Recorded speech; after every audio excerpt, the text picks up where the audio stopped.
Hello, welcome back to the Small Barn Workshop. Might be a bit too early in the season to think about fire starters yet. So in this video I'm going to finally get round to replacing this old MFT bench top with a traditional joiner's bench top with a tool well. I put a post out yesterday on YouTube to say that's what my bench top looks like because it's always covered in stuff, which means I can't really use it. A tool well is a lot easier to cope with because at least what you're trying to do on the bench floats above the tools that are sat on the bench. So it wouldn't be Small Barn Workshop without making things from parquet floor. I need to glue these up, laminate them up, but first I need to put them through the thickness planer just to regularize them, make sure I'm choosing the best face.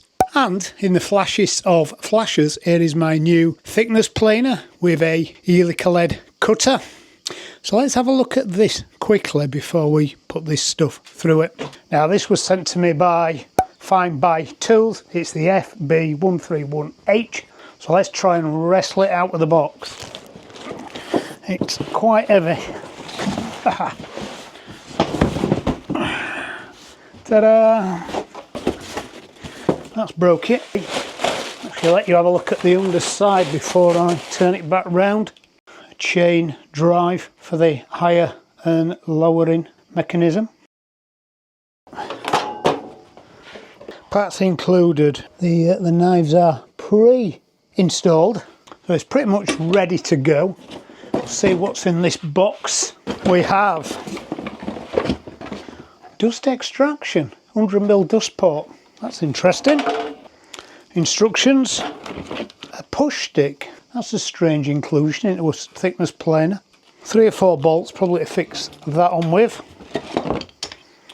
Winding handle. Spare cutters, which is nice in case you nick one. Dust port. We don't need that. And a couple of brushes. As you know, in the workbench here I have the Triton planer, and I did actually fit one of these helical heads to it last year. Them trays here are a lot more robust. 1800 watts. Start stop button, big emergency stop button. Little readout telling you how much you're taking off, and a winding gauge up to 160mm. So this will take 160mm by 13 inch, which is what, 325mm. Look at that. The downside to it is it faces that way.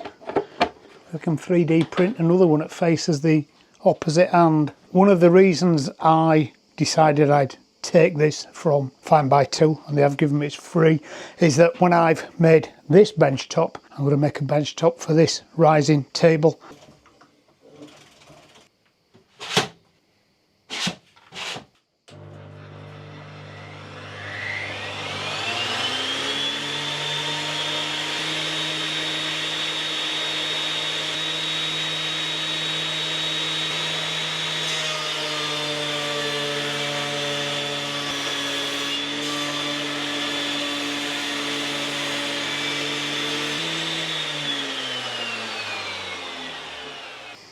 Okay, so first of all, there is no snipe there.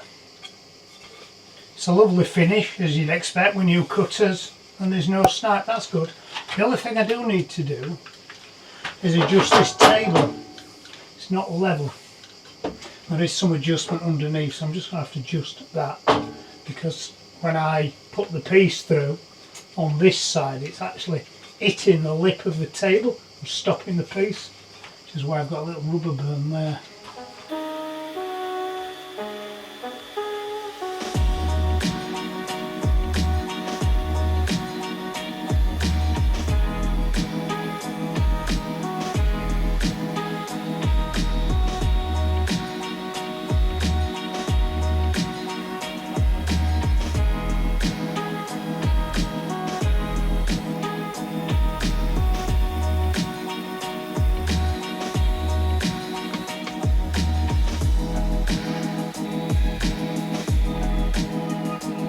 That's as plain in finish for now. come back to this later. I've got some more work to do with this on this build.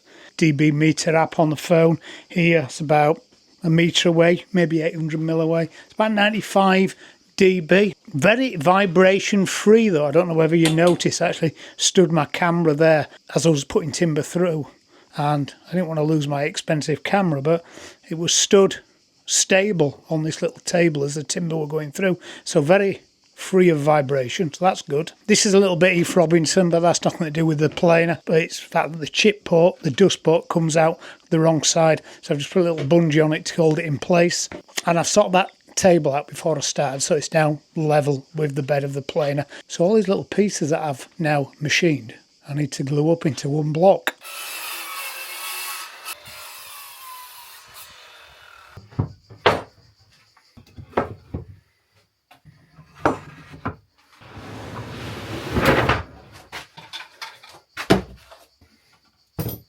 I've got my laminations cut.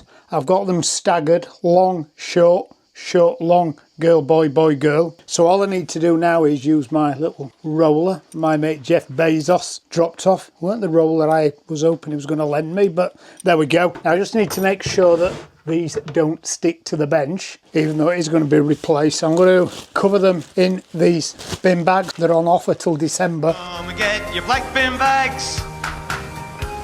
They're long and black and slender. Yes, I'm going to need quite a lot here. Right, see how much of a mess I can make.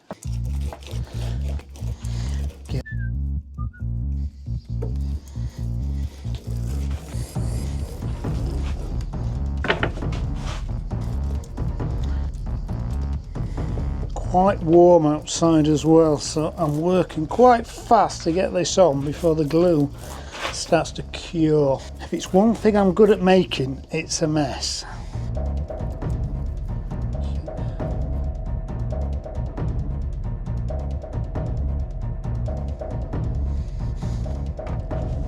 Nearly there.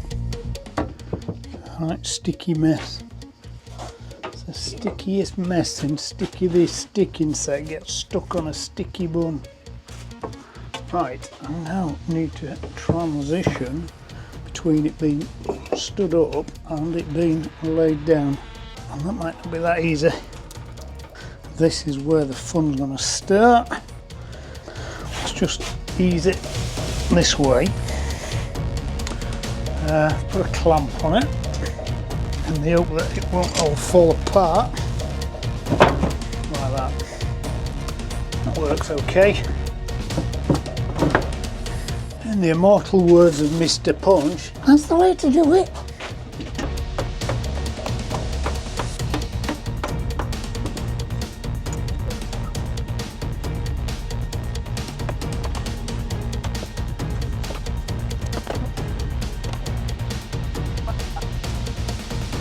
It was hard work, so I'll let that go off now. It's not going to take long in this heat.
I think that was a success. That's planed up really, really well. It's obviously nice to have a really sharp cutters, but this is now a piece of 9 by 3 really. So some of these little butt joints are just slightly open, but in an ideal world I probably should have used some tight bond with a longer open time.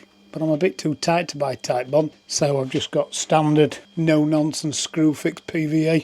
So there's a couple of things I want to do now. First of all, I'm going to cut this melamine top to the width of this board, and then I'm going to glue 2 more pieces to it. First of all, I want to create a rebate in the back so it sits over this melamine. So I've got a couple of options. I can either put it over the router, but it's a bit heavy, or I can do it by hand with the router, or I can plant another piece on the back once it's sat down in its position, which then forms the rebate. And then on the front, I want to maintain this groove I've got where I can use my reel clamps on the front as a vise in essence, so I can use my bench bull and other things. So I'm going to plant another piece on the front once I've run it through the router, and I'm going to use a piece of parquet floor that's got no anti-cup grooves in, so it stays together properly when I put a groove in. This parquet floor has grooves in the back, so if I put a groove in for the T-slot, it's actually just going to fall apart. Glue that on, let them 2 pieces go on, and then give it a final push through the planer to level it all up. Oh, I just need to trim the ends to length.